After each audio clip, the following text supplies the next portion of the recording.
Welcome, everyone. My name is Ann Law, and I'm a senior analyst on the Jobs for the Future team. I've had the privilege to work on JFF's newly released market scan, Learning as an Experience, Innovative Training for the Future of Work.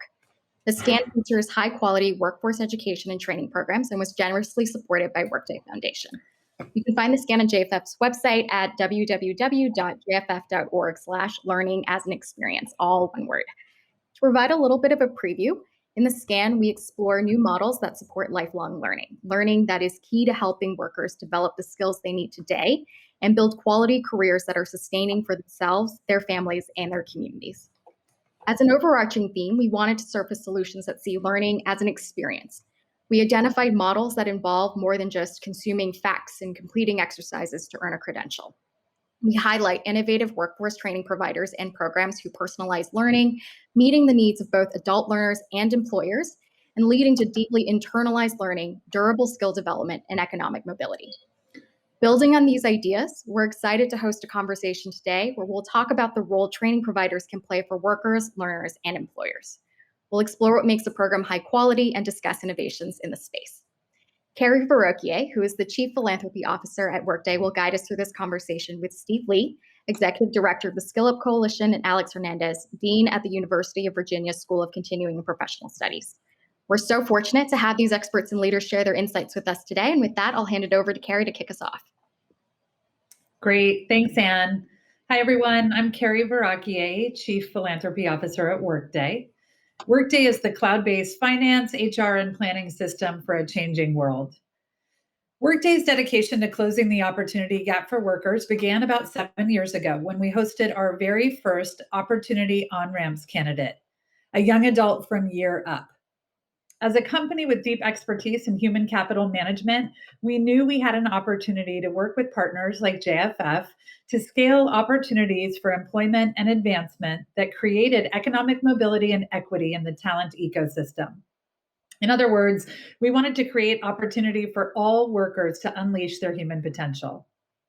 Since that very first Year Up intern so long ago, we have since expanded our Opportunity On-Ramps hiring programs to include opportunity youth, military veterans, caregivers returning to the formal paid workforce after long periods away, adults impacted by COVID-19 employment disruptions, and more.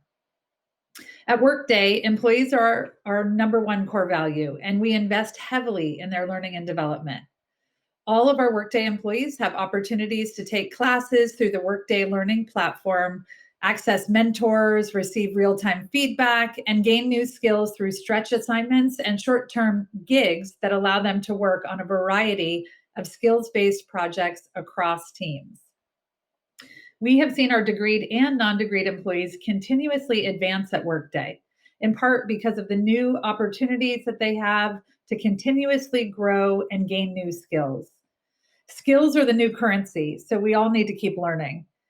The Workday Foundation is proud to support JFF's new market scan of high-quality workforce training programs and innovators in the space, because we know that in the end, it will inform and accelerate economic mobility for all workers. So with that, let's kick things off with today's panelists. Steve, welcome. Can you tell me a bit about how skillup works with training providers and employers to create opportunities for displaced workers? Absolutely, Carrie. First of all, thanks for the intro, and thanks JFF for hosting this amazing conference. So skillup, first and foremost, is a coalition. Right? It's actually in our name, and we work with the best providers and intermediaries across the country, including JFF. And basically, the way we go about it is we do basically three simple things. First, we market to a population that we all care about. Those, to me, that are on the downward slope of the K-shaped recovery, and we try to put them on the upward slope, right, of that K-shaped recovery. And we do it by marketing to those folks, bringing them onto our platform, and then most importantly, working with providers like JFF, is connect those folks in a curated way to the best job training providers across America that JFF has led through their labor market analysis as the best job training providers across the country. And then we work with the job training providers in conjunction to get those folks the jobs we care about. In conjunction with that, we, along with our coalition, work with great employers like Workday and others to source candidates and to get people jobs through that employer network. So it's a very simple model, but the core of it is the work that our coalition does. It's the work that great groups like JFF does, and it's what the great companies like Workday do to try to lift those folks, like I say, into the upward slope of that K-shaped recovery. So thank you very much for your time. Awesome. Thank you. So let's turn it over to you for a minute, Alex. Tell us about UVA Edge and how this model drives impact for both learners and their employers. Great. Thank you, Carrie. Thank you for having us. UVA Edge started at the University of Virginia, not as an institution of higher education, but as an employer. We were talking to our staff and we heard two things really loud and clear. Our non-degree staff were very frustrated. They didn't feel like they had education opportunities that really invested in their success. And two, it was a real flashpoint around diversity, equity, and inclusion, because many of our non-degree staff were people of color, Latinx, Black, and UVA Edge was a way to really invest not just in all our employees at UVA, not just the leaders who often have access to the best training opportunities. So the program's a one-year online program, and it's designed for adults without college degrees. And the goal is to help adults do two things. One is develop in-demand skills that are valued by their employers, and two, help employees take another step towards a college degree. And we work with companies to offer it as an education benefit to their teams. So from the student's perspective, they walk away with three things. They're going to get 20 credits from UVA that they can apply towards a degree, an associate's or a bachelor's. They get training in a digital skill area that's customized for the employer, like cloud computing or digital marketing, things that are really relevant and timely for them. And then finally, and most importantly, it's these deeper skills that are critical to long-term career success that oftentimes employees don't get access to, like becoming a good writer, learning to analyze data, ethical decision-making. You're not going to become a good writer watching a couple videos and answering a few questions on a discussion board. And we have expert teachers who work with our adults week after week, coach them, give them feedback. That's what it really takes to invest in professional skills. And I'm really excited about a class we have called High Impact Behaviors in the Workplace, because these are the types of soft skills that we all know that people need for long-term success. So we launched this program in January. UVA is our first employer partner. Our non-degreed staff use their education benefit, as I mentioned, to participate in the program. And the interest has been broad. We get folks from the medical group to facilities management to HR and parking operations. And so we've been really excited by how broad and accessible the program is. And we are now opening the program up to other employers with the help of JFF, who's been an amazing partner helping us incubate this program. I'll just close by saying we have a student, Marcus, who's a real star in our facilities management team, and really a good example of why we created UVA Edge. And he says very compellingly, I have dreams and I know there's things I need to work on in terms of my skills, and their technology skills or professional skills, and I know I need to continue my education. And so UVA Edge is really a program to fill that need for students without degrees who really want to make long-term career success. Thank you so much. And if I could just dig in a little bit on how the program works. So these 20 credits happen within a 12-month period while someone still is maintaining full-time employment with their employer. Is that correct? That's correct. So they work full-time. They take 2 classes part-time, and they attend one 90-minute live session per week. So we really try to structure it so it works for people with real responsibilities in lives. Great. Thank you. So a question for both of you. What does this idea of learning as an experience mean to you? Okay, I'll start, Carrie, if I may. Okay. So for me, the most important thing that it's participant-led, right? That it's the voice of the participant that carries the weight. Because often what you see in many of these systems, right, is it's led from the top as opposed to the bottom. And I think for all of us, I would imagine that if we can do the work we do with the voice of the participant first and foremost in mind, then I think that we can at least drive some level of success. So that to me is the most important thing, is participant voice. Great. Alex, anything? Yeah, I have a similar sentiment. It comes from used to working at Disney. And I noticed at Disney, people would wait in line for 90 minutes, 2 hours for 90 seconds of magic. And this is the most magical place on earth. And so I think a lot about how do you bring magic into the learning experience. And I come very similarly from the approach of what is it that the students want. Magic for C-level execs may look differently than magic for non-degreed workers. And when we created UVA Edge, there was a number of things that we thought would be magical, but what ended up being most magical was a set of supports we created to help bring adults that have been in the classroom for a decade or maybe ever, a college classroom, and help support them and bring them back. And they raved about it. It was magic. And so just figuring out these pieces of magic that really enhance the experience is really important. Great, thank you. Steve, what are the employers that you are working with most looking for in training right now? It's a great question. Listen, I think obviously they're looking for some hard skill set, whatever those skills are. But I think most importantly, and I go back to what Alex said earlier, it's these set of soft skills, right, that I think are really important for employers.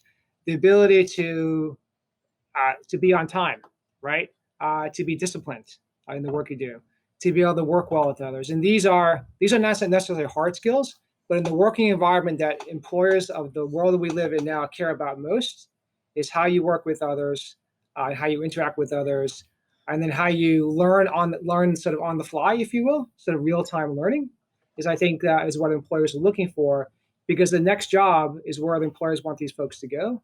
And in order to get that, you have to learn on the fly sort of where you work, as well as be able to work well with others. So yes, hard skills are important, but I think it's these other sort of softer skills that are probably more important for employers as you think about their future as employers and the staff that they want to hire. Yeah, and I think that there's a lot of debate about whether or not soft skills is actually the right way to phrase that, rather than That's right. core skills or critical That's right. skills. That's correct. Yeah, but definitely important, that's for sure. And then, so what is the most surprising thing, Steve, if I could just stay for a moment, that you've learned about what makes workforce training most effective? And then I'm going to pass that question to Alex as well. Sure. I used to work in philanthropy before I joined skillup. And I used to work at the Robin Hood Foundation here in New York. And one of our mottos was data-driven, heart-led. And I've always found that very useful as a component for just life in general, to be honest with you. But if you think about the folks that we work with across our ecosystem, listen, everyone talks about data, and I think that's important. And that's critical for good workforce providers. But the heart-led piece, the squishier piece, is more important. So how do they think about the bespoke nature of the folks they're working with? How do they think about the support services that they want to offer? How do they think about the lives of the families, not just the students, right, that are part of this ecosystem? Because, we live in a world where I want my kids to be better off than I am, as do all parents. And this idea of multi-generational poverty is a real issue these days, because unfortunately, it hasn't worked out as well as it could for a population to care about. So the idea of families, not just a student, and this idea of being led by the heart is probably one thing that I think I've seen the best in providers. Alex, what is the most surprising thing that you've learned about what makes workforce training most effective? Well, first of all, I just want to say I love that phrase, data-driven, heart-led, because I think it captures a lot of this, combining the digital skills and the human skills, or the power skills, whatever you want to call them. And I think, that's really the magic we need to create for a lot of our workforce. I've been really pleasantly surprised by how sophisticated adults are getting around learning education opportunities. More and more, when I talk to people about a program like UVA Edge, their first question is, what credential am I going to get? Do people value that credential? Can you guarantee me a job? Will this help me finish my degree? And so I just love that students are just engaging in that way, because so much of workforce training can be just training for training's sake. And we know that if the employers aren't bought in, we know if the learners aren't bought in, it's not going to work. And I shouldn't be surprised by that. I think we all know that intuitively, but it's so easy to forget about that and be reminded over and over again how important it is to side by side with employers and learners to design these programs. Yeah, I mean, you bring up such a good point, because I think that learning for learning's sake is really fun, but it's a place of privilege, right? Most people need to be able to pay their rent and buy food for their family. And so they really do need to know that that training is going to lead to economic mobility or a secure paycheck when it's complete. And so I totally understand that. Now, the UVA Edge program is fairly new. How's it going, Alex? It's going great so far. We, as you know, the most education programs are having some high highs, and we're learning some good lessons from our students. So, first of all, the students are really engaged, which we're excited about. So, um, completion rates are really high. We had a 70 net promoter score in April in the first term, which we were really thrilled Wow. about. We only, at the end of the term, we had one or two students kind of struggling to the finish line, but everyone else kind of made it through. So, really high completion rate. I think where we're headed next is just trying to figure out how do we continue to work with employers to make it as relevant as possible to figure out how UVA Edge fits in the pathways that are in the institutions already. So, for example, we're having conversations with an employer who has an apprenticeship program on one end and they have degree completion, but they have nothing in the middle. And it doesn't really look to employees like this is a path they can travel, but then UVA Edge becomes that piece that in the middle that bridges the apprenticeship back into the college classroom and then puts them in a place where they have that option where it feels realistic to finish their degree. And so those are the types of conversations that we're really excited about having, because as much as we talk about new pathways, it's hard to create new pathways and they don't often exist. And so we really feel like we're making some headway around a new pathway for non-degree workers. I couldn't be more thrilled about our partnership with Univision. Univision is the world's largest Spanish language media company and positioned to make a giant move into streaming over the next few years. And UVA Edge is being offered as an employee benefit as a way to say that, one, all their employees matter, including the hundreds of employees in stations, studios, and offices that employees who never finish their degrees. And secondly, it's a commitment to upskill their workforce in an industry that's being transformed utterly by technology. And to steal a phrase from one of the executives there, she said that last year was the longest 10 years of her life in terms of how much the company changed, how much the industry changed. And UVA Edge is helping employees navigate these tectonic shifts. Very cool. Steve, what are displaced workers most looking for in training? I'm guessing that you have the data that can provide some insights here. Yeah, we have both quantitative and qualitative data on some of the stuff. And so what's interesting is that most of the displaced workers that we speak to, they're looking for a career, which shouldn't be surprising, but they're looking for themselves and their families, right? As for career advancement, and yet at the same time, they're also looking to get some income at the same time, because it's often hard, as we all know, to take a training program for 2 weeks or 2 months, especially if you have children. And so a big push for us at skillup is this idea of earn and learn instead of a broad category. You all know what it is. It's a little bit of a fractured system and there's so much going on. And we feel like we as a coalition perhaps can work together to create a streamlined effect with certain employers where we say, hey, here are some industries that we think might be good. Here are some employers that may be good. Here are participants that are really ready, willing, and able to have a career, but they also need to earn at the same time. And so that's a big push for us. And so I would say there's both the twin ends, right, of needing income now, but also pushing towards a career is what our participants are telling us. Okay. So, knowing that both of you are on the direct lines of working with job seekers that are interested in upskilling, what are some of the most powerful things that training programs can do to help learners stay engaged and succeed? I'll take an answer from either of you. I'll go ahead, Alex. I've talked to him. Go for it. That's fine. I wish a lot of this was rocket science, but a lot of it's just creating high quality programs. It's bringing in really good instructors who are thoughtful about how people learn. We have a great cloud computing instructor who takes people in with really no tech background, really helps them learn some basic things and then moves them right up into cloud computing concepts. And that's what great instructors do. Really well thought out lesson designs, opportunities for students to get advising, just figuring out these combinations of things that in a very convenient way deliver value for learners. And I think in the last year, our whole sector has just made some really incredible strides in creating some really great experiences and innovations for students.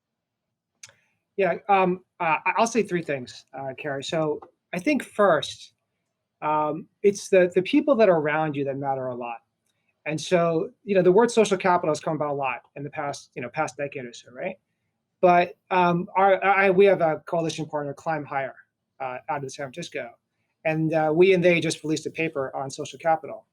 And what they said really resonated with me is that the people that they work with, it's not about the know-how, but maybe it's about the know-who, right? So who within your ecosystem, right, or your mentor's ecosystem, right, or the provider's ecosystem, can they tap into at a level where the know-how matters? I'm sorry, the know-who matters, because sometimes the folks who are in the participant base, they might not have the right connections. And so this idea of the know-who, I think, is an important factor in trying to drive social capital to its fullest effect. The second thing I've said this a lot, is multi-generational poverty. So how do you make sure that the work providers do touches upon the family as much as it does the student? And whether that's childcare support, whether it's housing assistance, to me, those are the best providers that I've seen that offer those kind of things. And that's the last point, is just around these sort of social service supports. I couldn't agree with you more, Steve. I am on the board of JVS, a workforce development organization in the San Francisco Bay Area.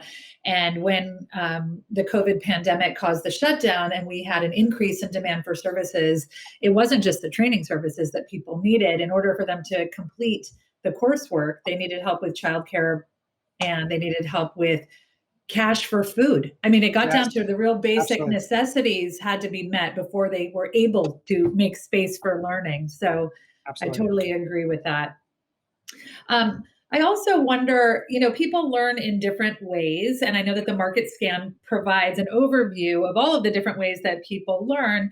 Some of it is, earn and learn, workforce, you're on the job. Other things are on your own time and you're doing Khan Academy classes or what have you. And then there's more of the formal programs like UVA Edge, which is allowing people to earn college credits. I really think that this idea of personalized learning, in that sense that, we need to meet learners where they are, is critically important. Have you seen a model that works really well for frontline workers, as an example? Where is it the earn and learn model that's best? Is it the learn on your own model? I would love to hear from you, and I'm sure that the listeners would also love your insights on that.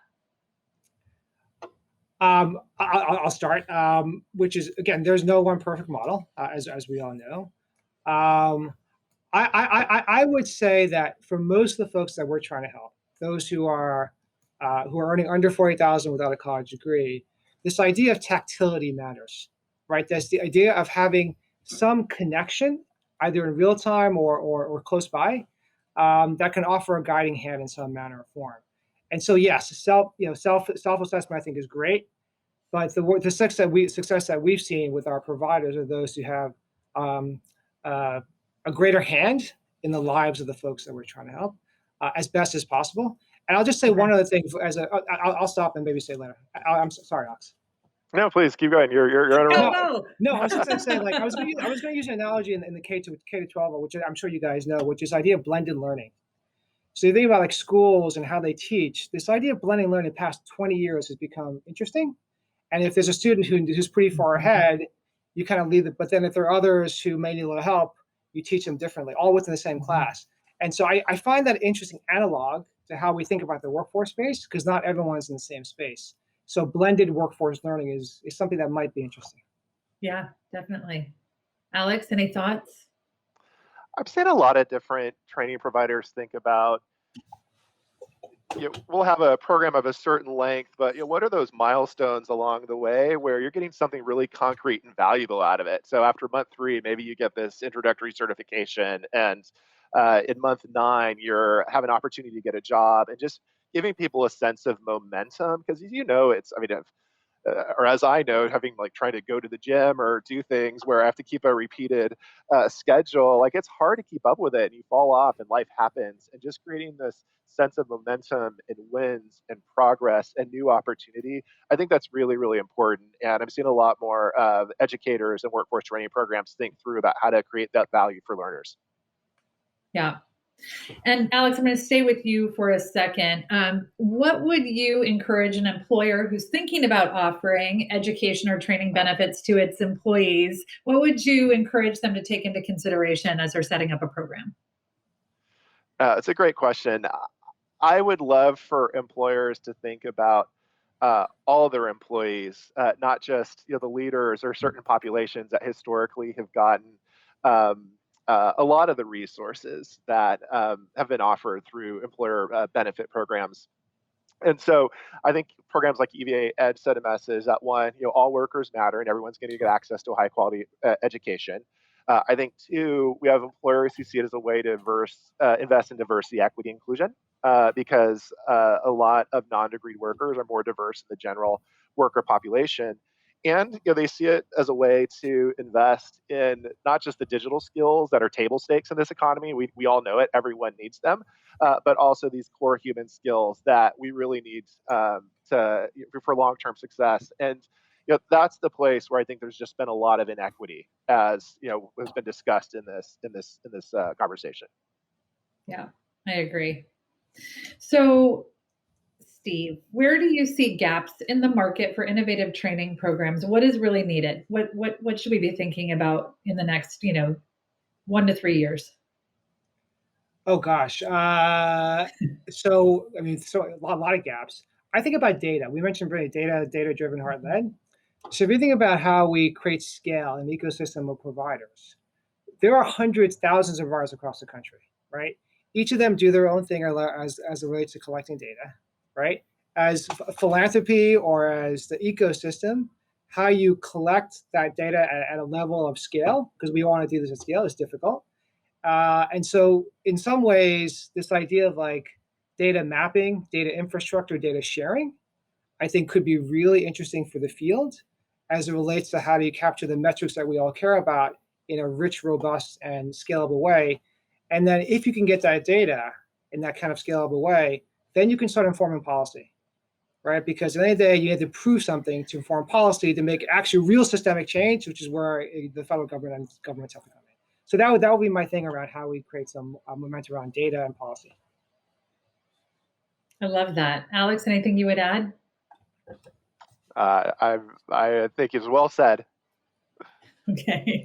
Yes, I also, both as a funder in the space and someone that wants to see the advancement of all workers, I think all of us would benefit from some sort of shared data repository where we could actually learn and invest more heavily and double down on those programs where we are seeing outcomes that lead to economic mobility. So if you two could wave a magic wand and change one thing about the landscape, the current landscape of the way that we train workers, what would you change? Oh gosh. Can I share two things, Karen? Yes. Am I cheating? Nope. A little bit. It's allowed. So, well, one on the employer side, right? So employers are obviously a key element in this, right? So I would like to see them take a chance is a wrong word, right?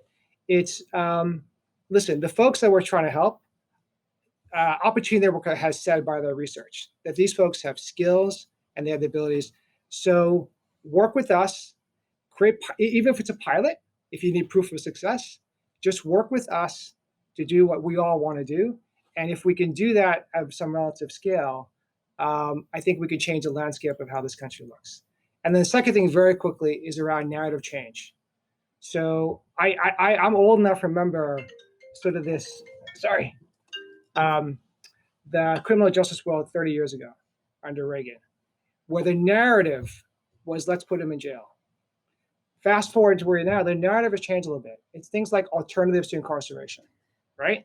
Think about this world, right? The narrative may still be about college, maybe not, but maybe the narrative can flip a little bit to alternative to, right? If you can do that, then it changes the psyche of people's heads. And then again, that's how you get the bottom-up effect to really create some systemic change. So I'd love to see those two things. I totally agree. And Alex, just one moment, I'm going to chime in for a second here. At Workday, I'm really proud. We have committed to 20% of our early to mid-career professionals being opportunity on-ramps talent. So non-traditional talent, maybe non-degreed talent by 2023. And we really are hoping that we can encourage other employers to make such a commitment. And then, Steve, it would make it much easier for you to get the the mass and the scale that you need for Right. employers to work directly with you. I also totally agree about the changing of hearts and minds through a different narrative. And if anybody out there doubts that non-degreed workers or those that don't fall into a traditional profile can be incredible contributors to your company, please call me directly, because I can definitely change hearts and minds one at a time. Alex, what is it that you would like to say if you had a magic wand, and I guess you get to change two things about the landscape of workforce training, what would you change? I think the breaking through the narratives we have about what workers are capable of really just resonates with me. My dad's first job was working in the fields, and I was very fortunate to go to an incredible liberal arts institution that was kind of way beyond my family had ever encountered in its entire journey as a family. And when I came out, I had a great liberal arts education. I could write. I probably had some thinking, but the only thing the company cared about and trained me on up front was whether I could use Microsoft Excel without a mouse.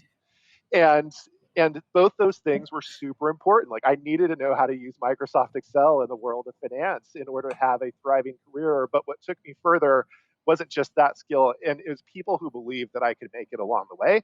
And we've had students succeed with us who, you wouldn't know it, but they spent 10 years in prison, or they had been through a series of jobs, and all of a sudden they're thriving because they've had the right investment. And so I think the more we can commit to providing everyone with opportunities. We talk a lot about opportunities. We talk a lot about inequality, but the more we can match programmatic investments that tie directly to these opportunities in terms of credentials that employers value, not just credentials in jobs, and really believe that things are possible for populations that have really kind of struggled in the workforce. I mean, I think there's some real magic to be had, and that's why it's so fun to work with all of you and JFF and like-minded individuals who are trying to create these opportunities and change narratives. Well, Alex, I don't think that I can top that closing. So I would just like to thank you and Steve for your time today, and to JFF for providing us with this time and opportunity today. Thank you. I'm going to pass the mic back to Anne at JFF. Fantastic. Thanks so much, Carrie. And thank you so much to our panelists for sharing their insights with us. What a fantastic conversation. Definitely some themes emerging here around the need for learning throughout one's career and for a range of workers, the need for skill development, both technical and soft or essential, and what it takes to create depth in the learning experience, including the need for wraparound supports that help make it possible for all workers to learn. All themes that we explore in our latest market scan, which we encourage you to check out on the JFF website. And with that, we will close out. Carrie, Steve, Alex, thank you so much. And thank you to our audience for joining us today. Have a great rest of the day.